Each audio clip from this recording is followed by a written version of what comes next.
کیونکہ پہلے تو اسلاف میں تھا کہ جلدی شادی کرنی ہے. اب جب شادی ہوگی تو ظاہر ہے مالی مسائل تو کھڑے ہوتے ہیں, خرچہ تو اب بیگم آ گئی, بچے بھی ہوتے ہیں, چلے جا رہے ہیں. تو پھر انہیں ترتیب کیا بنائی, 4 مہینے بزنس. میں آپ کو ریٹن میں لکھ کے دینے کے لیے تیار ہوں, نکاح کرو اور یہ ارادہ کرو 4 مہینے صرف کیا کرنا ہے, بزنس. بے شک آپ کو کوئی بزنس نہیں آتا, 2-4 سال دھکے کھاؤ گے, نوٹ چھاپنے کی مشین بن جاؤ گے تھوڑے دنوں میں انشاءاللہ.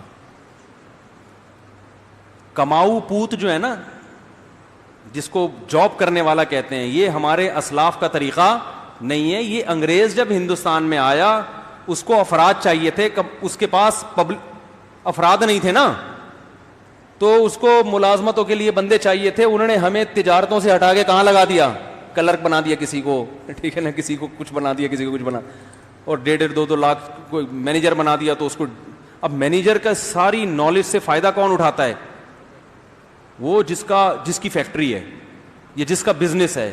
ہو سکتا ہے وہ انگوٹھا چھاپ ہو, پیسہ آئے گا نا تو مینیجر MBA لڑکے ملازم ہوں گے آپ کے, پیسہ نہیں آئے تو خود MBA بن کے کسی جاہل کی ملازمت کرو گے.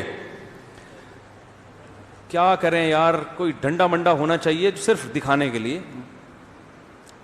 اب یہ ٹاپک چینج ہوتے ہیں نا, تو جس ٹاپک میں گھستا ہوں اس کو اگر ادھورا چھوڑ دوں تو پھر مسئلہ خراب ہو جائے گا. دیکھو آپ پڑھو ضرور, پڑھنے کا مقصد آپ کا نالج ہونا چاہیے. جو پڑھا لکھا آدمی ہے وہ معاشرے میں اچھا سروائیو کر سکتا ہے, لوگوں کو اچھا گائیڈ کر سکتا ہے. وہ بہت سی غلطی ہو, اس نیت سے پڑھو. پیسہ کمانے کے لیے اگر پڑھتے ہو تو بے وقوف ہو. پیسہ صرف کس میں رکھا ہے اللہ نے, تجارت میں رکھا ہے. سمجھتے ہو کہ نہیں سمجھتے؟ اور اپنی اولاد کو بزنس دے کے جاؤ, فری پھوکٹ میں تمہاری جگہ آ کے تم سے 2 ہاتھ آگے نکل جائیں گے.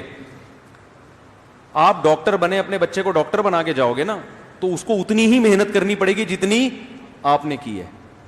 وہ 0 سے شروع ہوگا. لیکن بزنس دے کے جاؤ گے تو جو آپ کا آخری اسٹیپ ہوگا بچے کا, وہ پہلا ہوگا. اور 3-4 نسلوں کے بعد خود سوچ لو کیا ہوگا. وہ سارے تجربے کر کر کے مختلف لوگوں کو پہنانا سیکھ جائیں گے. مختلف چیزیں تجارت میں پہنائی جاتی ہیں نا, یہ تو اس لیے تجارت کیا کرو. اور ایک دم سے نہیں ہو جاتا, شروع میں تو دھکے. اور تجارت کے لیے یہ بھی سوچتے ہو اتنا پیسہ کہاں سے لائیں, تو یہ تو بے وقوفی کی بات ہے. تجارت میں تو پہنانا آنا چاہیے. ادھر سے لیا, اس کو پہنا کے کمیشن لیا, پتلی گلی سے نکل لیے. ٹھیک ہے, تو پیسہ انویسٹ کرنے کی حماقت کبھی بھی نہیں کرنا ہے. کیونکہ آپ کو تجارت آتی نہیں ہے, 1 کروڑ انویسٹ کر کے وہ ڈوب گئے, پھر تو گئے کام سے. انویسٹمنٹ اس بزنس میں کریں جس کا آپ کو تجربہ اچھا خاصا ہو چکا ہو. اس بزنس میں انویسٹمنٹ کرو آپ, پھر فائدہ ہے. تو بات یہ چل رہی تھی کہ اچھا آپ اگر وہ ہمارے بھائی بیٹھے ہوئے ہیں نا, وہ میکینک ہیں ماشاءاللہ کار کے, تو وہ بھی سوچ رہے ہوں گے میں بزنس کیسے کروں. بھائی آپ نے ورک شاپ کھولی ہوئی ہے, ساتھ ساتھ گاڑیاں خرید کے بیچنا بھی شروع کر دیں. ٹھیک ہے نا, بزنس میں اللہ نے برکت رکھی ہے. 9 اعشار امتی فی التجارہ او کما قال صلی اللہ علیہ وسلم. اگرچہ روایت کی سند پہ کلام ہے, نبی صلی اللہ علیہ وسلم نے فرمایا کہ میری امت کے 10 میں سے 9 حصے رزق اللہ نے تجارت میں رکھا ہے. سمجھتے ہو گے نہیں سمجھتے ہو؟ تو ساتھ ساتھ جاب کے ساتھ سائڈ میں چلاتے رہو کچھ نہ کچھ. پہنانا ہی تو ہے نا, گاڑی خریدی پہنا دی کسی کو. ٹھیک, تو اس میں آدمی محنت کرے. تو عبداللہ ابن مبارک رحمہ اللہ تعالی وہ کیا کرتے تھے, 4 مہینے صرف اور صرف بزنس. اب یہ نہیں کہ بزنس ہی کے ہو کے رہ گیا, باقی کوئی کام ہی نہیں ہے. تو 4 مہینے تجارت سے جو ارننگ ہوتی تھی وہ اپنے بیوی بچوں کے لیے. بھائی اب سال بھر بیٹھ کے کھانا ہے.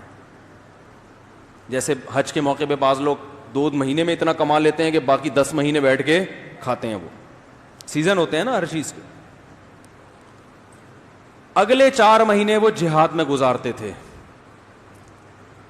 اسلامی سرحدیں پھیل رہی تھیں اس وقت, بڑی بہادری کے جوہر دکھائے انہوں نے لڑائیوں میں.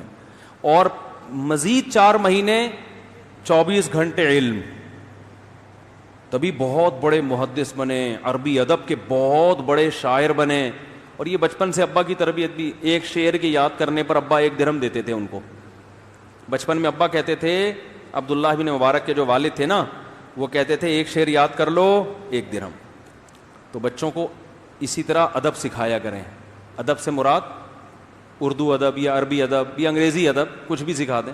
زبان پہ کنٹرول جس کو ہوگا نا وہ بہت کچھ کر لیتا ہے. سارا مسئلہ یہ بولنا نہیں آتا. رشتہ لینے گئے تھے, بولنا کیا آتا, منہ سے نکل گیا. ایسا ہی ہوتا ہے نا.